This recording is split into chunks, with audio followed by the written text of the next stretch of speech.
சேர்க்கல எங்க டாக்டர் என்னாச்சு? உட்காந்துக்கிட்டு வந்து 4 ஓட்டு அடிக்கிறேன். புரியுதா? ஒரு ஓட்டு என்ன சரி விட்டுட்டோம், 2 ஓட்டுன்னா போச்சு. 4 ஓட்டு வந்து அடிச்சாங்கன்னா எங்க போறது? திமுக வந்து யார் அப்படி அடிச்சா? ஏங்க உள்ள உட்காந்து அடிச்சுக்கிட்டு இருக்காங்க. சொத்துன்னு திமுக இந்த சின்ன பிள்ளைய கூட்டு வந்து போடுறாங்க. கரீம் ஒரு நடுத்தர் கரீம் அவரா ஓட்டு போடுறாங்க.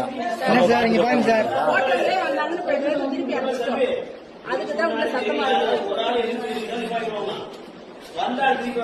சார், சின்ன பசங்க வச்சு ஓட்டு போட கம்மியா வந்து சார்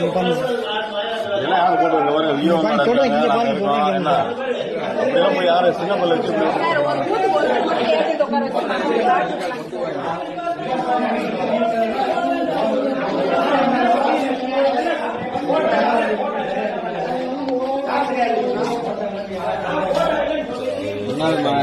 யாருக்கு கம்ப்ளைண்ட் பண்ண சாட்டை கம்ப்ளைண்ட் பண்றான் நீ